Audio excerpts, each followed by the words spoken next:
bringing the insight, the information, the observation, all of it into one perfectly built film. Here's the trailer for it, and then Jeffrey M. Smith.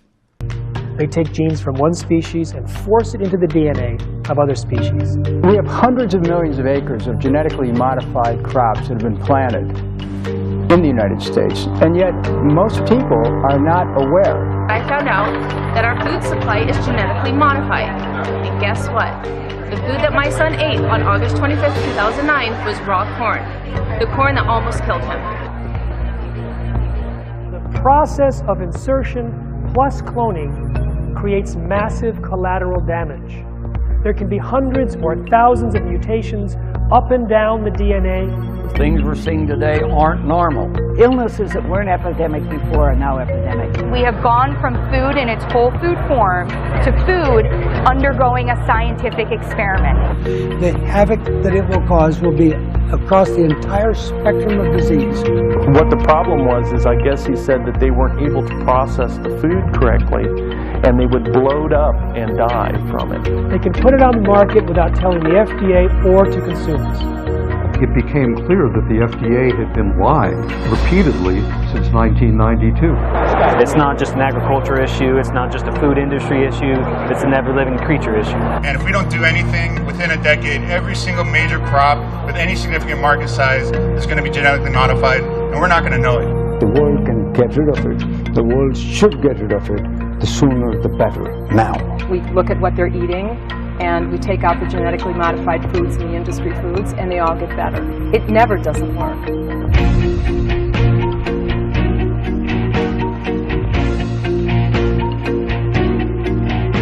I don't want to be a human lab rat, and I certainly don't want my 2-year-old daughter to be a human lab rat. It's not about feeding the world. It's not about the blind will see and the lame shall walk. It's about chemical companies selling chemicals.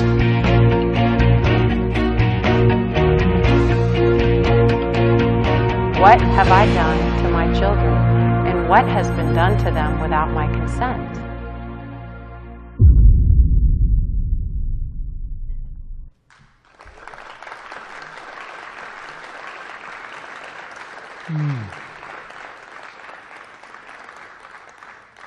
We're going to have some fun tonight. Wow, I have been looking forward to this conference. I have not prepared anything to say. I'm just here to start talking, and let's see where it goes. I love what my friend Tom Newmark said. The hubris, the arrogance.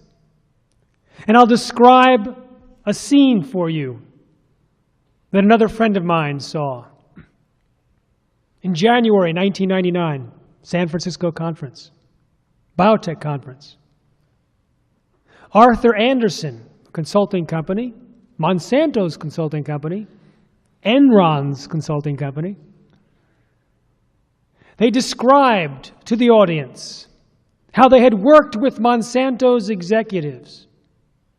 They asked them to describe their ideal future in 15 to 20 years. And the executives described a world in which 100% of all commercial seeds were genetically engineered and patented and sold along with Monsanto's associated chemicals. And Arthur Andersen worked backwards from that goal to create the strategy and tactics to achieve it. My friend said he was livid, shocked, overwhelmed. It was the most arrogant statement he had ever heard in his life until the afternoon, when another company passed around a white paper projecting a 95% takeover of all commercial seeds within 5 years. They were planning to replace nature. And it's not just seeds. They've released genetically modified mosquitoes in 3 countries. The US may be next. They want to introduce genetically modified salmon, pigs, moths, everything. Humans? They do not respect nature. They do not respect biodiversity. They are driven to control, to profit, and at the same time to risk everything which is the basis of life itself. And that is their fiduciary responsibility to their stockholders. Consider Terminator technology, engineering crops to produce sterile seeds, not yet commercialized, but planned to be.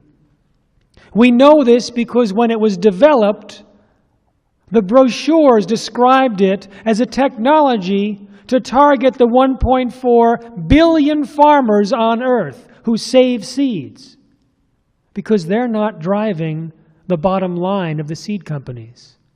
Not Monsanto's, the largest seed company in the world, or the others.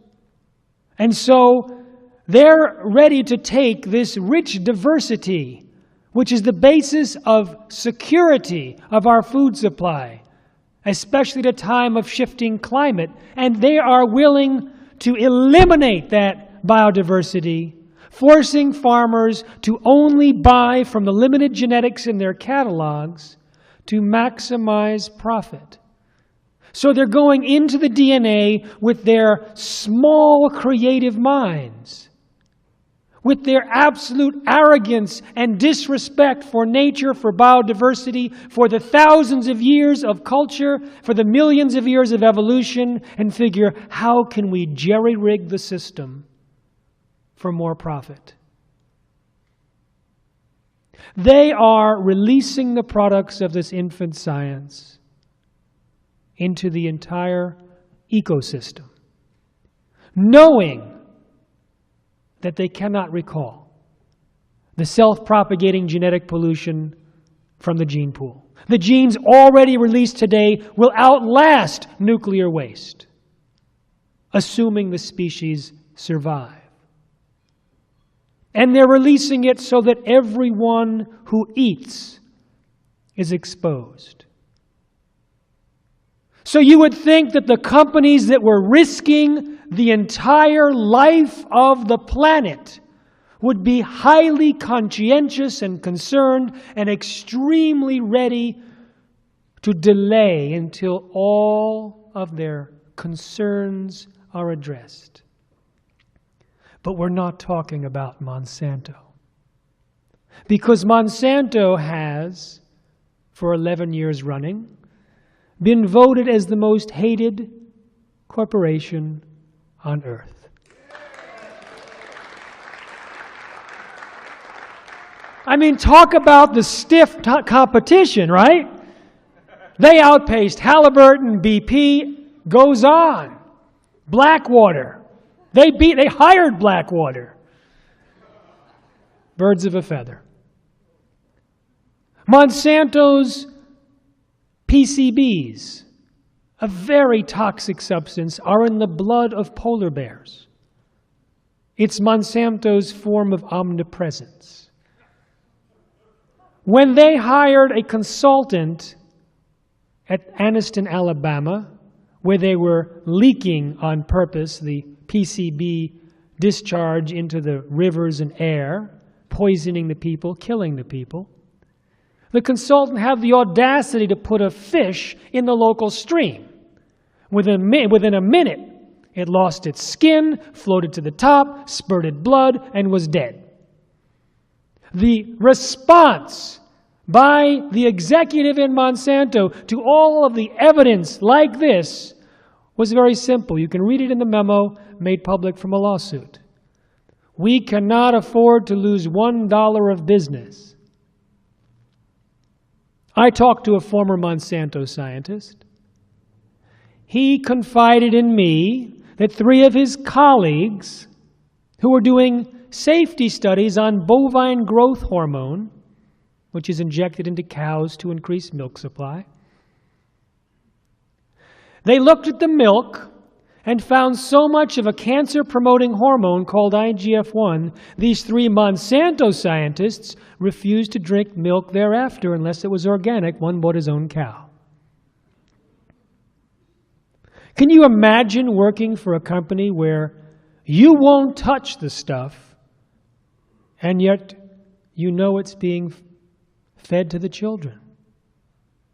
This scientist also shared with me that rats that were being fed genetically modified corn had serious health damage. But instead of removing the corn from the market, they removed the study, rewrote it to hide the evidence. We have since caught them red-handed doing that over and over and over again. And now I'm going to tell you a story which I've hardly shared with anyone. And it starts with that same Monsanto scientist, the former Monsanto scientist, who described the rat study. And he said to me, they're feeding the rats just a small percentage of their diet as genetically engineered corn. Probably 33% if it's their tradition. But he was aware that in South Africa, the staple, eaten 3 times a day, 70% of the caloric intake was corn. So they were feeding rats less than half the amount that humans were eating, feeding them for 90 days, and the rats were showing problems. So they hid the evidence. I was with a veterinarian in the Midwest. You can see him in the telling me this story in Genetic Roulette. I'll share it with you now. He had a client, and the client was South African, and he had a dairy and pigs. So he was feeding the dairy cows and the pigs genetically engineered corn. Now, corn is genetically engineered for one of the 2 major traits of GMOs. And there's the Roundup Ready crops. Roundup Ready. Monsanto found bacteria growing in a chemical waste dump near their factory, not dying in the presence of Roundup. So they figured, great, let's put it in the food supply. Because Roundup normally kills bacteria, and for some reason the bacteria was invincible to Roundup, so they took the gene out of the bacterium, forced it into crops, so now they can spray the fields with Roundup. The fields of the genetically engineered crops don't die, just the other plant biodiversity gets killed. And we'll talk about some of the other things that can get killed or promoted in a few minutes. So the plants drink the Roundup and store a lot of it in the food portion. That's one of the problems. The other is the Bt toxin produced by corn. Bt, Bacillus thuringiensis, comes from bacteria in the soil. If you gather up the bacteria and spores and spray it on plants, it kills certain insects, breaks open the stomach of those insects, pokes holes in the cells, causing leakage and death. It's used in its natural form by foresters, by organic farmers, but it biodegrades, it washes off. But Monsanto puts Bt toxin genes from that bacteria into corn plants and cotton plants and allows the plants to do the killing. At concentrations of the toxin thousands of times greater than the natural spray. And it doesn't biodegrade, and it doesn't wash off. It's encapsulated in every cell. So is it alarming to you that Bt toxin is in your food? Well, not if you believe Monsanto, because they say, don't worry your little heads about Bt toxin. Because Bt toxin is destroyed during digestion in mammals, and even if it weren't, it has no interaction with human cells. Until this year, when they took Monsanto's Bt toxin from their corn and exposed it to human cells, and the Journal of Applied Toxicology pointed out a little oversight. It pokes holes in human cells and causes leakage. But it's destroyed during digestion until last year's study in Canada, where they found Bt toxin in the blood of 93% of pregnant women tested and 80% of their unborn fetuses. And the blood-brain barrier is not well developed, so they may have Bt on the brain. So we have a situation where Bt toxin is drilling holes in human cells. It's in our food supply, it's in our blood, it's in our babies. Now, Bt toxin shouldn't survive for so long in the blood. It should be washed out fairly quickly. So the authors of the study in Canada said, how come 93% of pregnant women and 2/3 of non-pregnant women have Bt in their blood? They've got to have some form of constant feeding of Bt, and this is not Mexico. We don't feed on corn tortillas. This is not South Africa, where people eat Bt corn every day, 3 times a day. So they figured maybe that's because they're eating the milk and meat of animals that do eat Bt corn every day. And the protein is not only surviving the digestive process of the cattle and the pigs, but that same protein is surviving the digestive process in humans and ending up in the bloodstream and in the babies. But I think there is a more plausible explanation, which is very high on the yuck factor. The only human feeding study ever published showed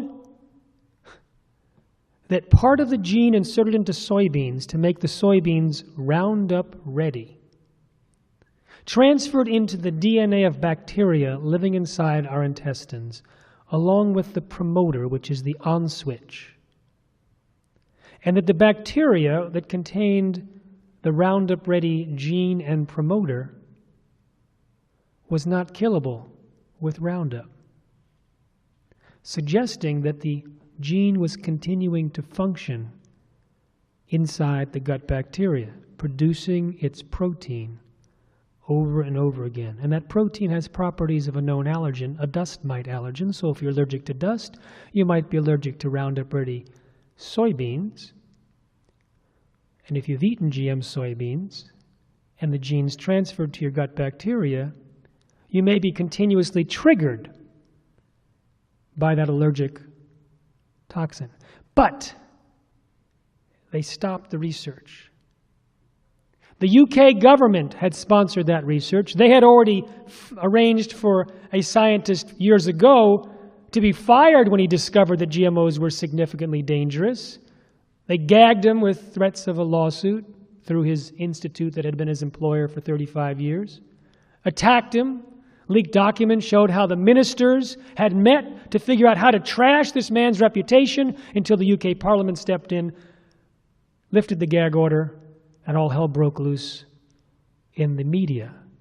Because here was a pro-GM scientist, the top scientist in the world in his field, saying that he would not eat GMOs and doesn't think the human population should be treated as guinea pigs, knowing what he knew about the massive damage to his rats in just 10 days. So the UK government did not follow up on this research showing genes transfer.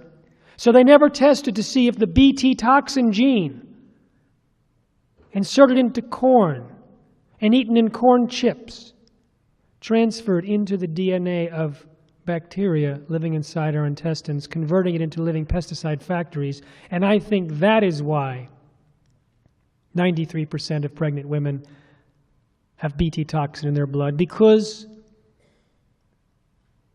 it's being produced inside of us, which might explain the 40% increase in inflammatory bowel disease in the United States since GMOs were introduced, or ulcerative colitis, or Crohn's disease.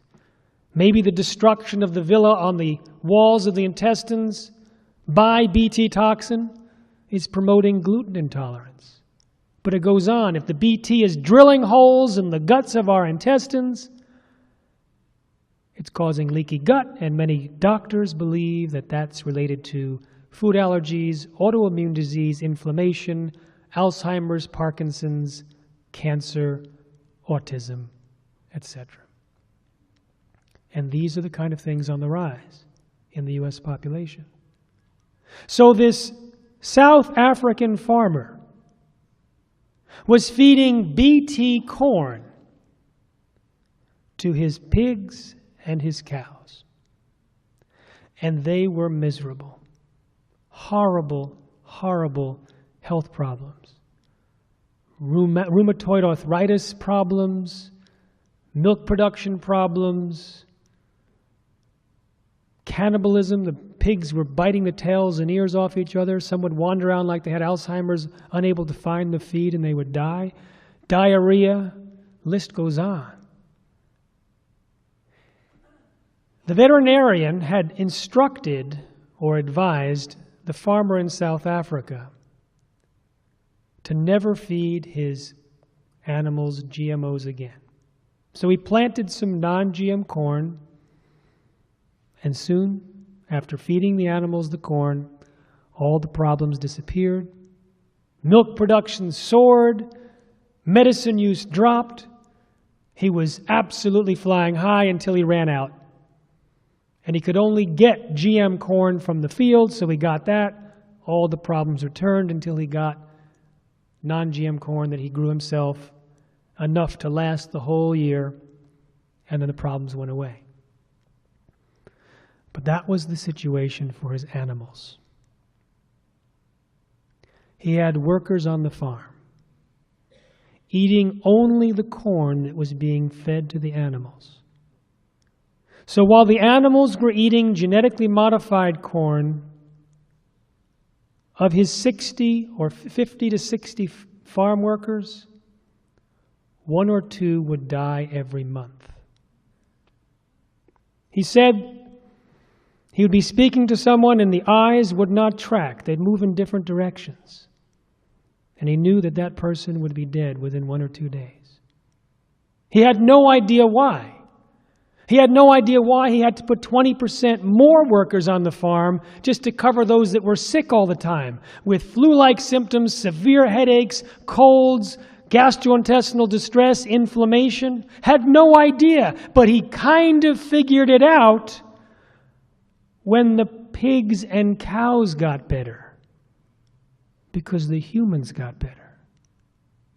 And when he switched to GM corn, the humans got worse. And when he switched back to non-GM corn, the humans got better. These workers on a South African farm, eating just the GM corn from the farm, so it's 100%. They don't have the benefit of the store-bought GMOs, which is a combination of GM and non-GM. It's pure GM when it's from their own farm. They were eating more GM food than anyone in the world. So they were the guinea pigs, and they were dying. So this is what the former Monsanto scientist was concerned about when he saw the rats damaged so significantly from a small amount of Monsanto's corn.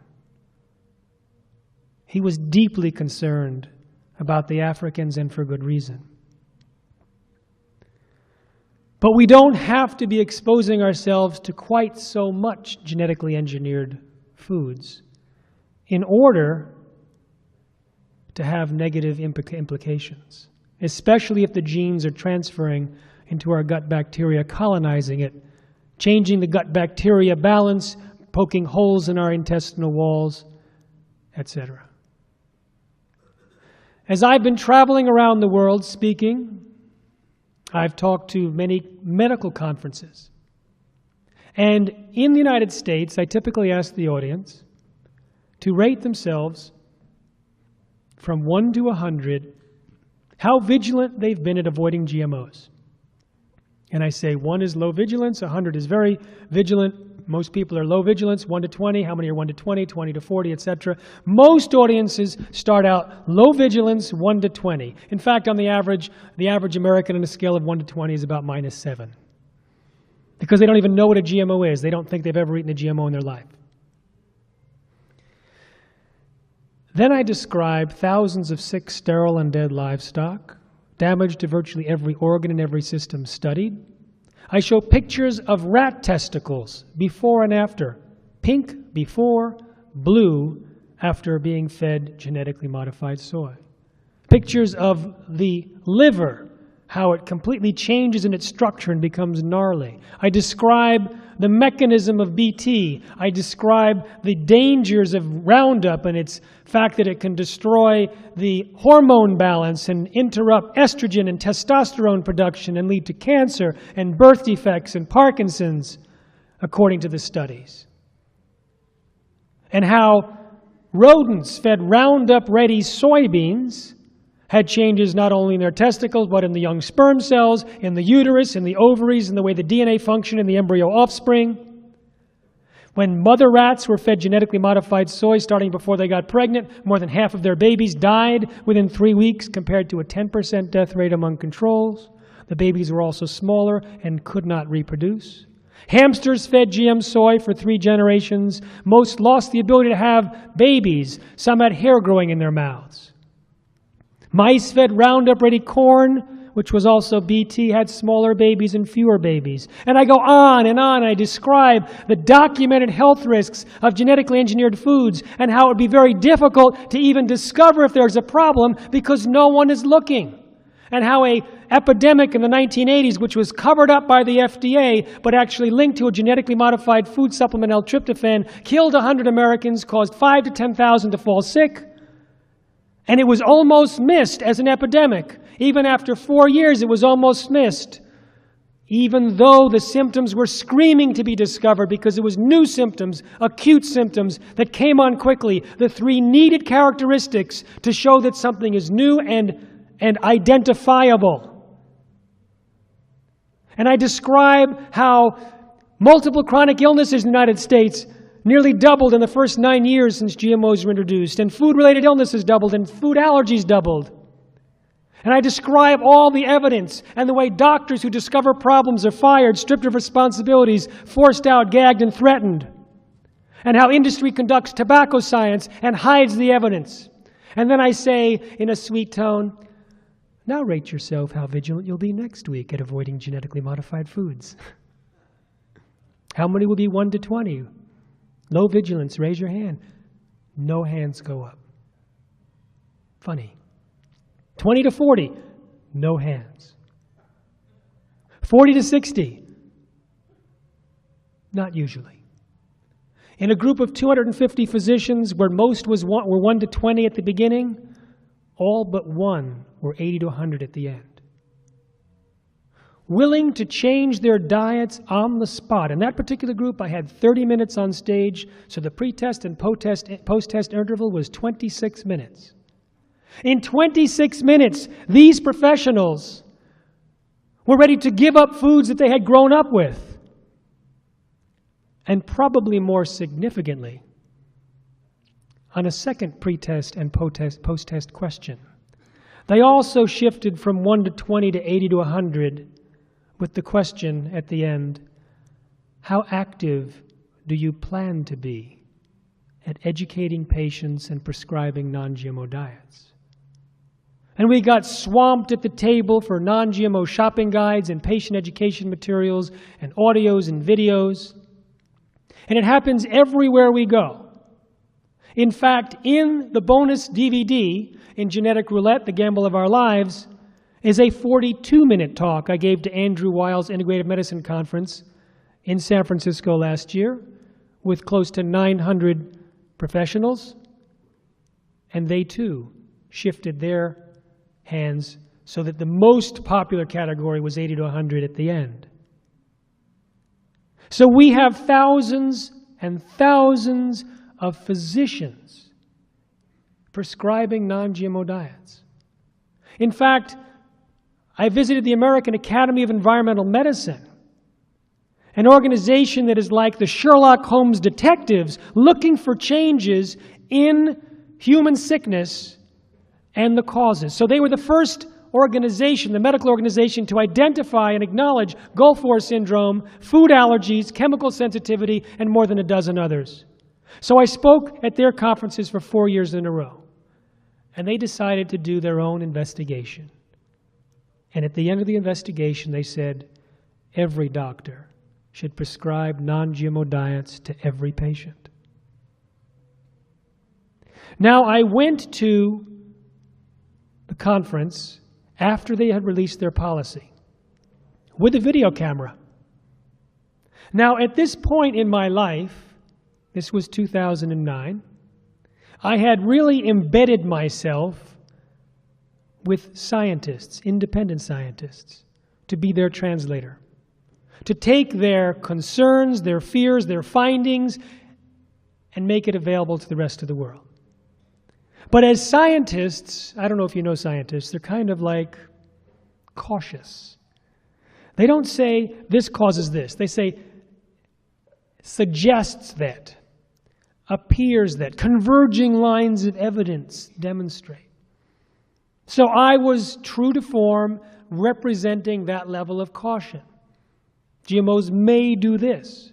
It appears this, to not only appease the scientists who I was representing, but also making friends with my inner attorney. But when I went to the American Academy of Environmental Medicine conference and interviewed the doctors, they spoke differently. One said, GMOs cause inflammation. Inflammation is the basis of most diseases. An allergist said, the allergic patients that I treat, they have to stay away from GMOs because they'll react to them, and they'll tell you that. I tell them, GM soy is so dangerous, don't eat it unless it's organic.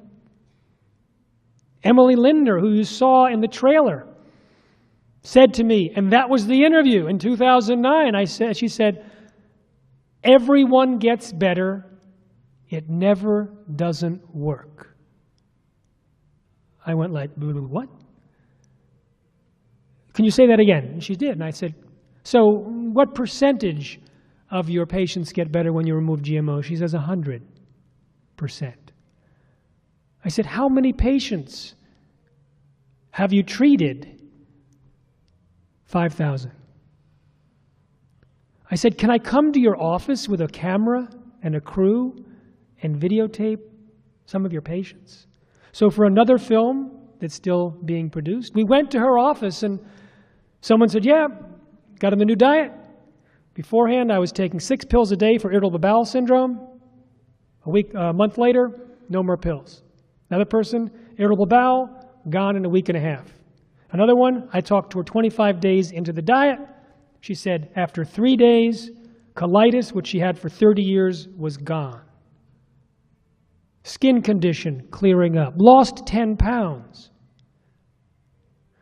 Foggy brains, asthma, migraines, and from unsolicited comments to our office all the time, restless leg syndrome, fertility problems, allergies, on and on. So I asked the patients, how do you avoid GMOs? And they said, well, first of all, we buy all organic. And I went, oh, damn. There's no labels. You got to have a strategy to avoid it, and buying organic is certainly a terrific strategy, but then you get all the benefits of organic. So good for them, but not good for me as an investigator. I said, what else do you do? Then they said, well, we avoid where possible processed foods. And I went, oh, no. Because processed foods have all these nasty things in them. And some would have prescriptions to remove gluten and dairy, and I went, forget it. I can't deal with this. Too many cofactors. But on the same trip, we interviewed veterinarians and farmers who switched their animals from GM soy and corn to non-GM soy and corn, and they weren't feeding them organic. They didn't have gluten-free pigs. There were no cofactors. But over the last 2 years, we have heard Danish farmer switched his pigs from GM soy to non-GM soy. He had massive problems with diarrhea that was often fatal.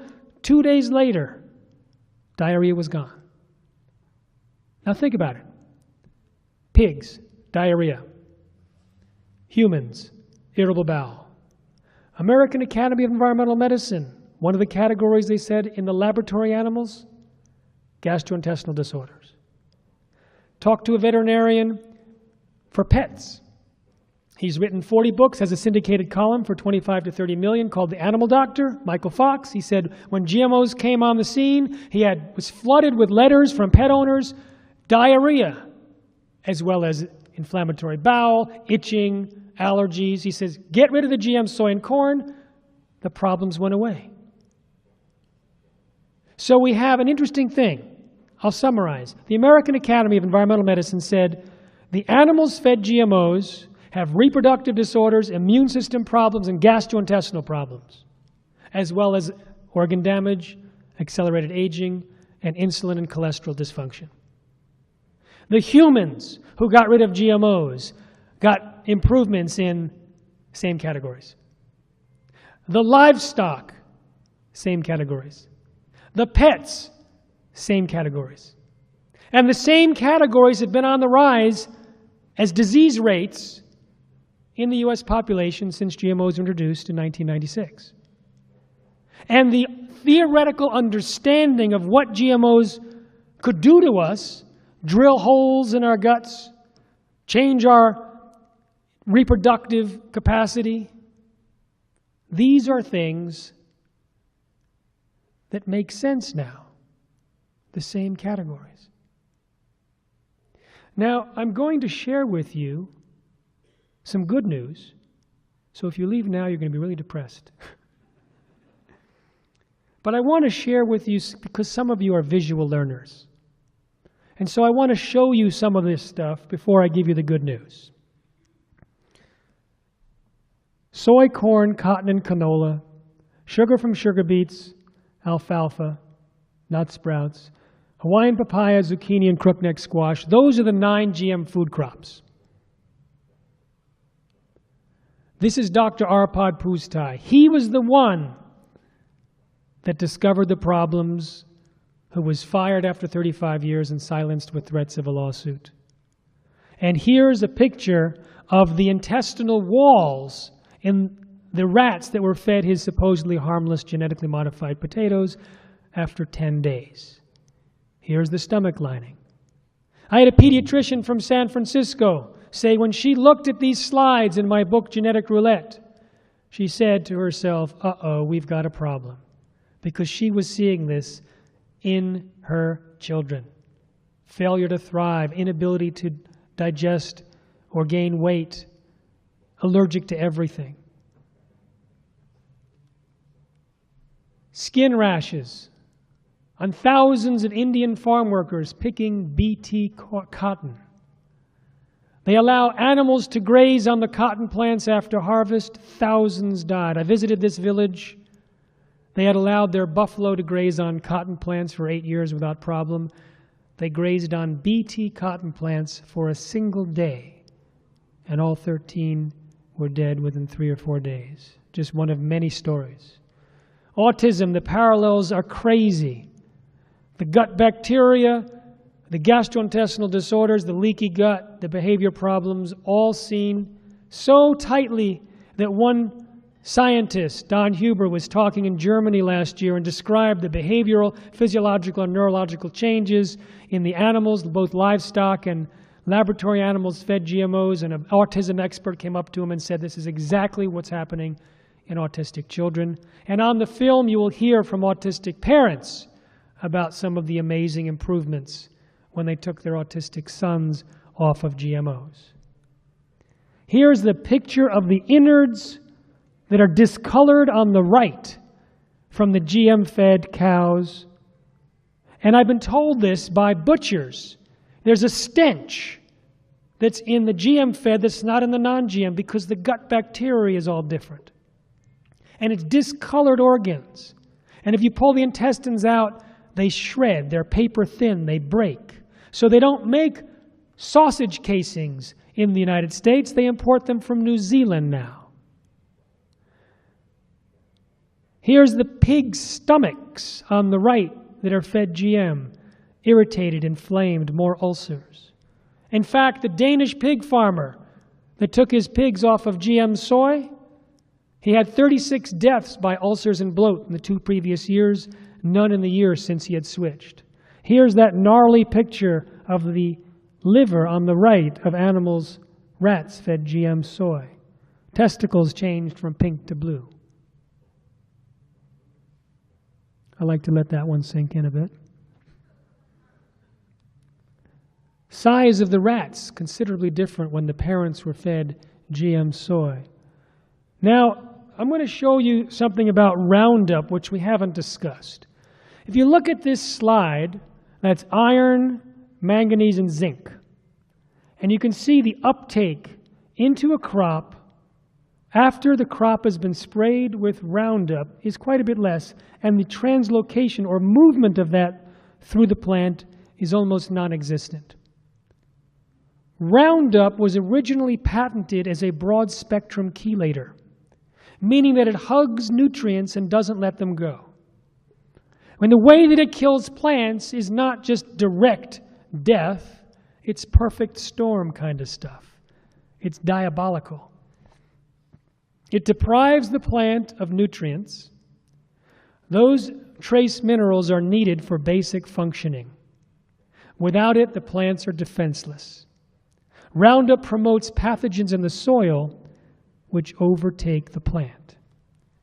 So all of these pathogens are on the rise in the soil in the United States because of the use of Roundup, more than 40 plant diseases. And you'll see on the upper right, on the left petri dish, fuzziness, fungus, fusarium, 500% increase in the land sprayed with Roundup. Fusarium can create mycotoxins, which through history have been linked to outbreaks of serious diseases. You can see on the right the yellowing of plants. Glyphosate was sprayed there the year before, but not on the left.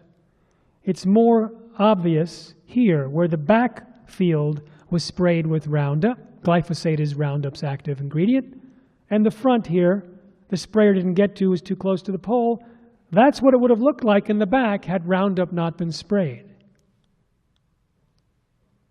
You can see the two fields very clearly. GMOs plus glyphosate or Roundup and not. After 10 years, the wheat on the right looks like that when the field was sprayed for 10 years compared to the left after 1 year.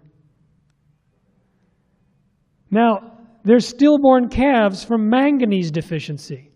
The animals are having manganese deficiency. There's nearly a universal deficiency of manganese among animals, livestock in the U.S., as well as some other minerals. Why is that? Because the animals' primary diet is Roundup-ready crops, and the Roundup-ready crops are deprived of nutrients. So the crops are weak and sick, and the animals are weak and sick. And we eat both, and we eat the Roundup, which can then chelate or hug the nutrients inside of us, depriving us and leaving us defenseless. Now, botulism is on the rise in the dairy population. It's also more in the human population. And Roundup kills bacteria in the gut of a cow, which controls the botulism bacteria. And with glyphosate, the controlling bacteria is almost non-existent and botulism takes off. So if you look inside the stomach on the right, chronic botulism, because the animals have been eating Roundup-ready crops, changing the gut bacteria, according to the scientists. And now there's a lot of abortions in livestock. Now the abortions might be, or miscarriages, as they call it, spontaneous abortions in livestock. It may be because of Roundup's changes in the hormone structure. It could be because it chelates important nutrients, or it could be because of this organism on the left. A new organism found recently by a team of scientists in the aborted fetal tissue in farms where lots and lots of livestock were losing their fetuses. And they found that this organism was in high concentrations of feed treated with Roundup.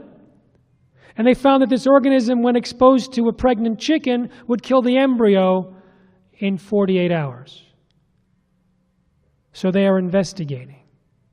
And Don Huber, one of the investigators, had 40 years in the military, in the intelligence services that consult and advise the government how to protect against the outbreak of diseases, both natural and man-made. He was an expert at bioterrorism. And he wrote a letter to Secretary of Agriculture Tom Vilsack, the former governor of Iowa, and named the Biotech Governor of the Year. And asked and advised Secretary of Agriculture on January 17th last year about this new organism. And he said, in layman's terms, it should be treated as an emergency. And he urged him not to approve Roundup-Ready alfalfa, which would increase the use of Roundup dramatically and might exacerbate the abortions in mammals and maybe humans. And he was ignored. And the letter was leaked onto the internet, which is why I can tell you about this. Here's more pictures of this organism. Now, it's interesting that when animals are given a choice, they sometimes figure it out. This bag on the right, non-GM corn, was left in a work area. The guy wanted to try a test because he read in my book, Seeds of Deception, how so many varieties of animals avoid GMOs when given a choice. So he was going to bring it out in the wintertime to feed to the squirrels and compare the right one to the left one, which was the GM corn. But when he came up to the bags, the mice had done the experiment for him and ate all the non-GM corn and none of the GM corn. So it's our job to get humans up to the level of animals. So now I will tell you the good news. I think you've had enough bad news for the night. In fact, you've got probably some bad news coming tomorrow. I think I'll give you a breather. You can get to sleep tonight. I showed you the picture of Dr. Arpad Pusztai, the guy whose rats had messed up guts. They also had partial atrophy of the liver, smaller brains, livers, and testicles, and damaged immune system in 10 days. Now, when remember that conference a long time ago at the beginning of my talk when you were still eating GMOs? Remember that San Francisco conference when they were expecting and projecting a 95% takeover of all commercial seeds within 5 years by 2004? And they were on track to do it, to replace nature, to own all the genes and to manipulate them, and for the bottom line and profit, risk every living being for all future generations? Well, 3 weeks later, the gag order was lifted on Dr. Arpad Pusztai. 159 column feet of articles were written in Europe within a single week. 700 articles within a month. And 10 weeks later, the biotech agenda was derailed. Unilever, yes. All right, we're starting to breathe a little, We're starting to see a little bit of light. Unilever, Britain's largest food manufacturer, raised its hand and said, no more GMOs in Europe. Within a day, Nestle said, no more GMOs in Europe. Within a week, virtually everyone else said the same thing, not because of government intervention, but because people didn't want to eat GMOs. So the same motivation that put GMOs on the market, greed and profit, took them off the market in Europe. But not in the United States, where Project Censor described the events of Dr. Pusztai as one of the 10 most underreported events of the year. And that's why Europeans are more concerned about GMOs, because they know about them. But this is a very interesting model. From predicting a 95% takeover of all commercial seeds in the world in 5 years, to being driven off a continent in 10 weeks, just because of media that covered it. Bovine growth hormone linked to cancer. The milk has more IGF-1, which promotes cancer, more pus, more antibiotics, more bovine growth hormone. It's banned in Europe, Australia, New Zealand, Japan, Canada, and now it's banned in Walmart's milk, Starbucks, Yoplait, Dannon, most American dairies. Yes.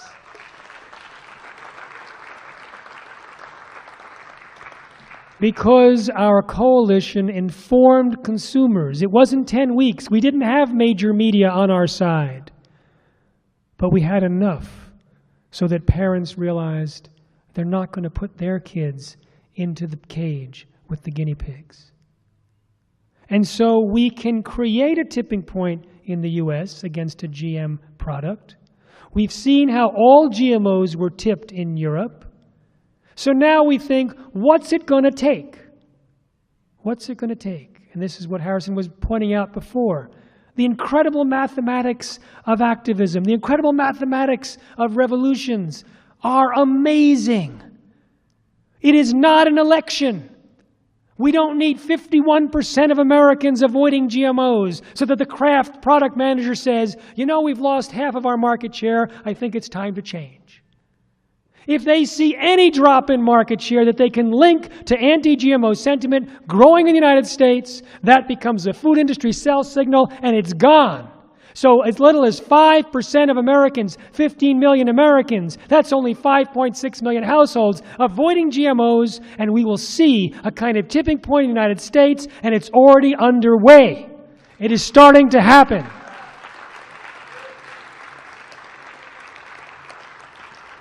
As we educate people about the health dangers, when people say, well, how are you going to convince someone to avoid GMOs? Well, first of all, we don't have to convince the couch potato, junk food eating American who hasn't figured out that food relates to health.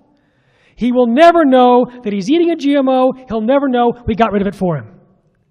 Because we don't need the average American. We need the receptive American. If we're going for 5%, 15 million, we can go to the 28 million Americans that buy organic on a regular basis, or the parents of young kids that won't change their own diet for themselves, but they will for their kids, or the sick people who are desperate, or the doctors who are enlightened, or the religious people that think GMO means God move over. These people are ready, they're ripe, they're low-hanging non-GMO fruit. And all we need to do is to, well, what are you going to tell them? How are you going to get them to change the diet? This question does not come up around this time in the lecture. Because by now, usually, I ask the audience to rate themselves and I say, see, this is how we do it. We tell the truth.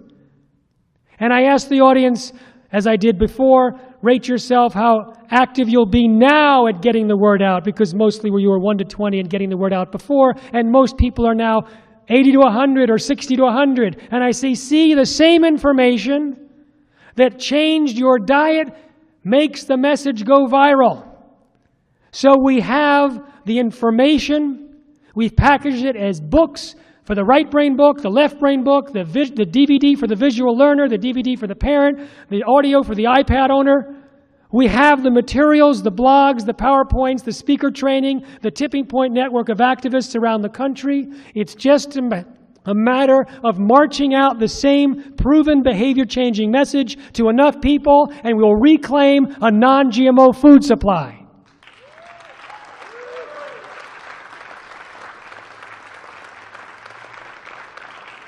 So even better news, it's not theoretical. In the past 3 years, non-GMO products have been one of the fastest growing label claims in America for goods sold in the normal supermarkets and grocery stores.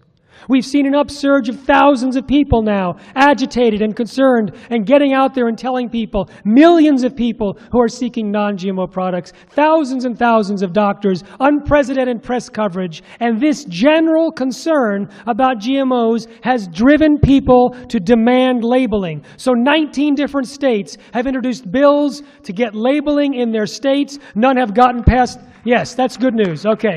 Let's hear it for Connecticut and Vermont and Washington and California. And none of these have gotten yet past Monsanto's influence peddling and lobbying and threats. But in California, there's a ballot initiative. Prop 37 will demand mandatory labeling. So there is an opportunity now that is unprecedented in human history. Because think about it, if you're a craft food manager, sorry, just a theoretical concept.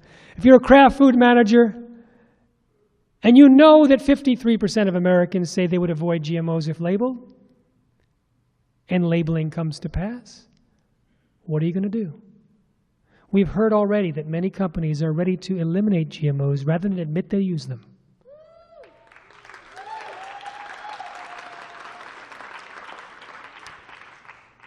I certainly think that labeling is going to change the playing field. I certainly believe it's going to happen. I believe we're going to pass this thing, but I'm not sitting back. Now, when we think about the right to know, Prop 37, I want to put it in perspective. And you have some perspective now based on this talk we've shared together in terms of life on Earth. Started brilliantly by Tom Newmark. The entire evolution of the species being replaced.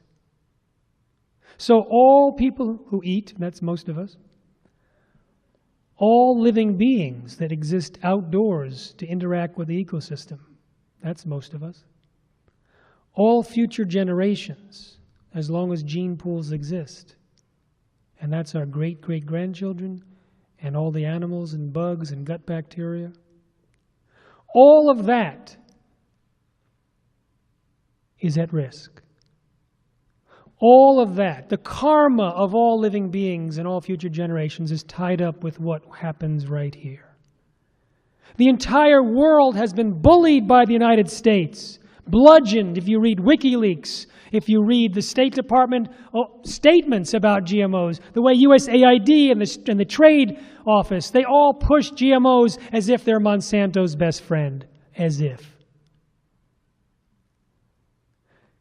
If we can change the political climate in Washington about GMOs by, say, eliminating them in the food supply and making them very popular among Americans, I think that'll change the political climate around the world.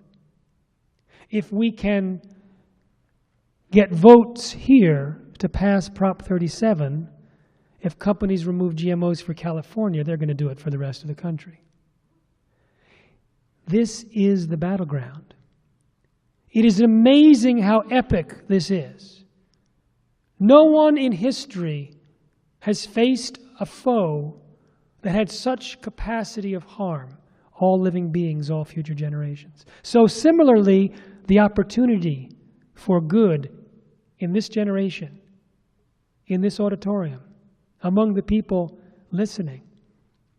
None of your ancestors ever had the opportunity to do such good in this world as to protect all living beings for all future generations by saying no to this. And it is so simple.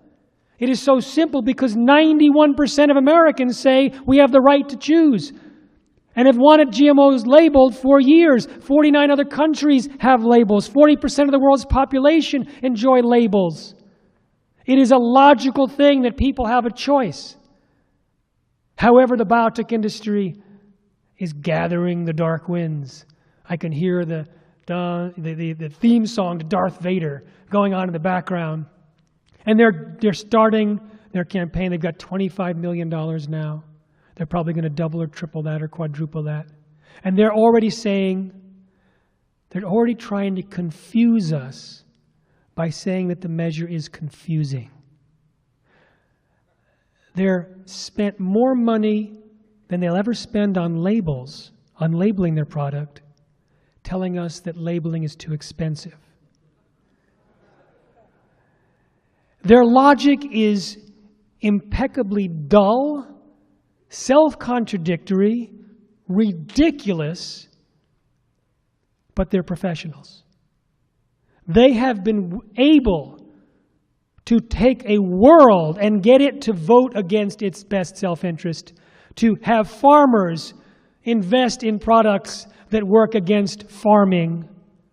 They are brilliant they are far greater at lying and deceiving than they ever be at making good crops.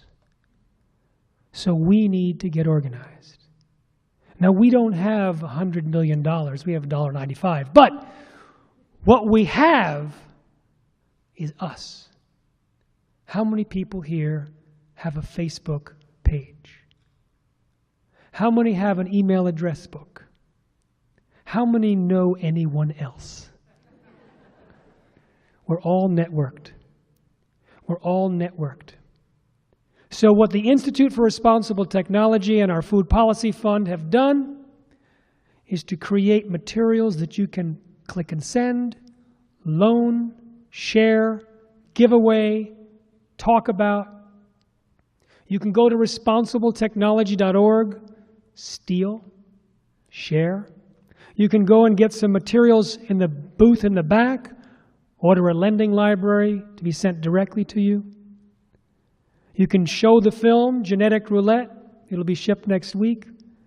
Coincidentally, no, in time for the campaign. You can look up labelgmos.org and get in touch with your local volunteers. In fact, before we end, and we'll do this in a few minutes, we'll turn up the lights so that local volunteers can stand up and be recognized, and you can find them afterwards and get connected with them. And if you don't see someone from your area, please go to Label GMOs. Now, I want to urge you in this case, urge you in a very good way. The opportunity is amazing. All living beings, all future generations, and in 8 weeks people start voting. This is the time. And my experience is, knowing that we're connected so deeply on the gross and on the subtle, I can tell you from personal experience, working on this issue is a breeze. It's a never-ending breeze, pushing the sail from behind with incredible grace. Because what I have is the support of all living beings and all future generations. And all of us working on this feel the same thing. This is something not to be missed. This is something not to let slip away. This is an opportunity not just to protect the world. This is a spiritual opportunity. This is a holy opportunity. This is a necessity. This is a duty. This is a privilege. And this is the time. People in Rhode Island don't have this opportunity. People in Taiwan don't. It's California, it's now. So it is an amazing place to be. We're seeing history, but more than history being made here. We're seeing life protected. So I am so looking forward to November 7th, the day after the election day, and to look ahead at a horizon of a non-GMO food supply for ourselves and our future generations. Thank you very much.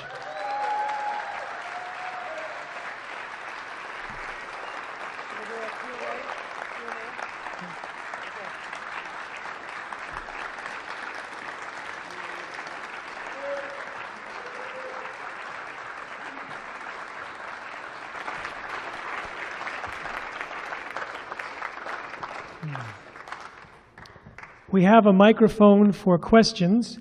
Now, we don't have more than even 15, we have 12 minutes for questions. So I would like to ask you to make your questions brief, and if you have a comment, to really make it brief, because I want to get to a lot of questions, because there's a lot of angles to GMOs, and I'm sure some of you have particular questions that I've never heard before.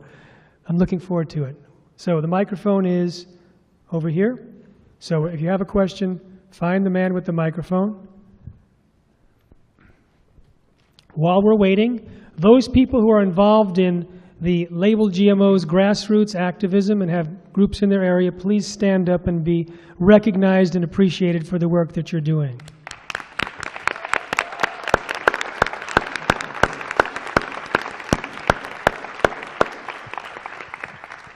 So are there any leaders here from Label GMOs? Raise your hand. Leaders? Okay, so what we're going to do is, if you want to join, go to labelgmos.org, but we'll also take your names and information and send it on at the booth back there where we have books and DVDs and CDs, because we don't want to lose this opportunity. And also, we have a newsletter called Spilling the Beans. We normally circulate a sign-up sheet for that. Maybe someone can put together a sign-up sheet for name and email for us, and we'll have that also available at our booth, so we can make it easy for you. It's there already, great. So now we can take questions.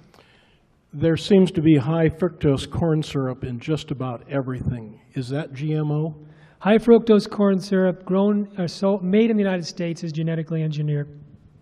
Now, it won't have the DNA or the protein, so there's no Bt toxin left. There's no capacity for gene transfer. But the process of genetic engineering causes massive collateral damage in the plant DNA. So Monsanto's Bt corn, for example, has 43 vastly different amounts of proteins, 43 proteins. So there's a new allergen, there's changes in the size of proteins, really significant damage. And so the composition is different, and so there's still risk even though there's no DNA or protein.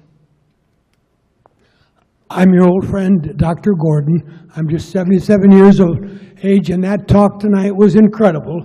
But I'm Dr. Gordon, and you need to know that I can make it stronger than you said it.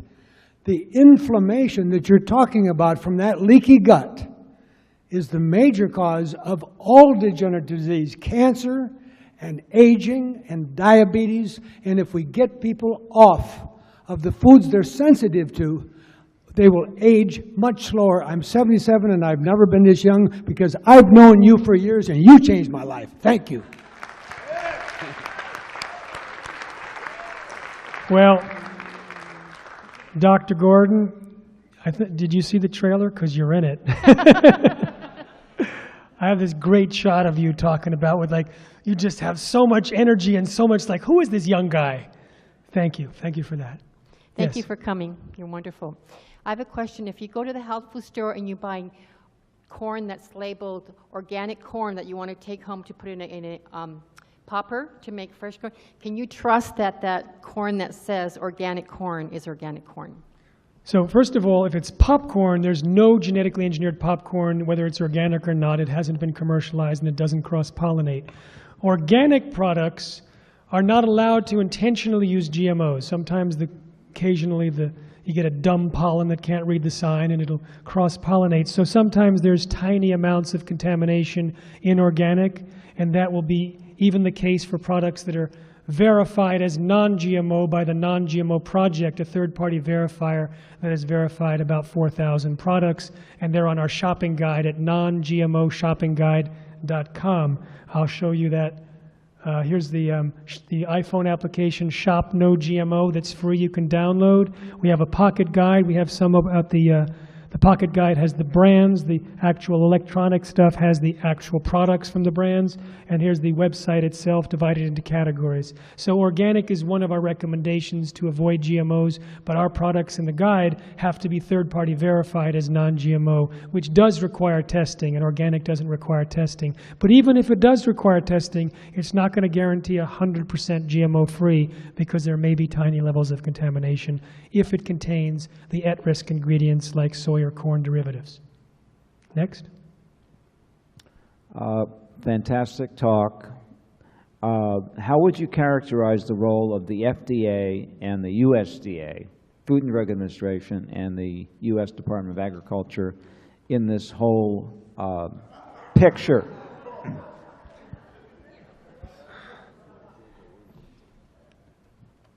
Michael Taylor, Monsanto's former attorney, recruited to become the Deputy Commissioner of FDA for Policy in 1991.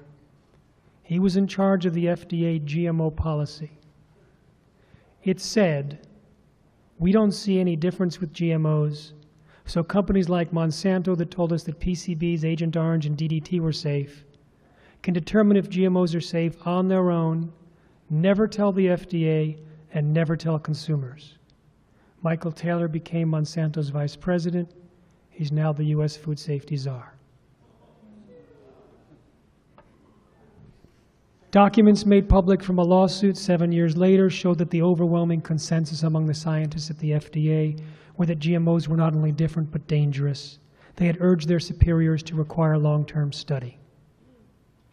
The USDA, on July 1st last year, wrote a letter to Scotts Miracle-Gro saying, we do not need to look at your genetically engineered Kentucky bluegrass because it does not fit into our regulatory framework. In other words, thousands of products don't need to be evaluated at all by the USDA or the EPA or the FDA or anyone in government, because the USDA is part of that cabal which is saying, open door, no questions asked. They are not the friends of nature in this case. They are not the friends of humanity, of all living beings and all future generations. They are not our friends in this case. They are the enforcement wing of the biotech industry, and it is shameful. And is not something that we should take lightly, but we don't have to feel heavy about it because they're not in charge. We are in charge.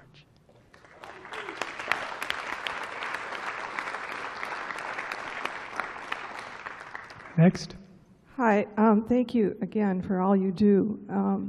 I just would like to draw the connection between chemtrails and the GMOs. And I have heard that the Terminator seeds, that the GMO seeds are aluminum resistant. And that seems to be one of the components in the chemtrails. And I'm just wondering how, I've heard also in that, like, farmers in Hawaii saying they're having trouble growing their organic crops. Although my organic garden went gangbusters this year. So I'm just wondering if you could comment about the aluminum that's being deposited into our soil and how that's going to affect things. I knew that question was coming. So I don't think Terminator seeds are necessarily related to the aluminum. Those are two different traits, I think. I first heard about the aluminum resistant patents from Michael Murphy's movie. And I haven't done any research I don't know if it's going to be easy for anyone to find out why that's the case, but it could simply be that they are doing a patent grab. Any protein that they can characterize and understand its influence, they are patenting in the hopes that they can get it before anyone else and capitalize on it. So it might be related to chemtrails, completely unrelated. It might be totally innocent that they happen to have discovered the aluminum-resistant protein and the gene that creates it, and they have the patent for it. On the other hand, it may not be. I don't have any information that linked GMOs with chemtrails, and I'm open to receiving anything that someone comes up with. But so I'm not going to be able to help you expand that understanding. Next. What is the relationship of GMOs and blue corn products? Good question. Blue corn is not genetically engineered, but blue corn products may have non-blue corn contamination. So if you buy blue corn chips that are not organic or don't say non-GMO, they may contain genetically engineered components. And one blue corn story is a farmer in Illinois was planting blue corn, and farmers 2 to 3 miles away were complaining of blue kernels in their field. And we know that pollen can remain viable for up to 24 hours, and in some weather conditions can fly theoretically 500 miles. So pollen doesn't have to be reading the signs. They can just, it just goes out. It just goes out. Trader Joe's has a policy that none of their brand is genetically engineered. They haven't released their specific criteria, but they say specifically that they do random testing to verify the statements made by their suppliers. So they are. So my attitude is to Trader Joe's, thank you for being non-GMO, and I would also like to know your criteria. In fact, I encourage you to be part of the non-GMO project. So I heard some shuffling behind me. There's probably a guy over there. So this means I'm going to sign off, but I want to sign off with a little statement here, and I don't know what I'm going to say, but I'll just start talking like I did earlier. I feel your enthusiasm. You know, this group is so global. I mean, I know some of you don't stop at this solar system.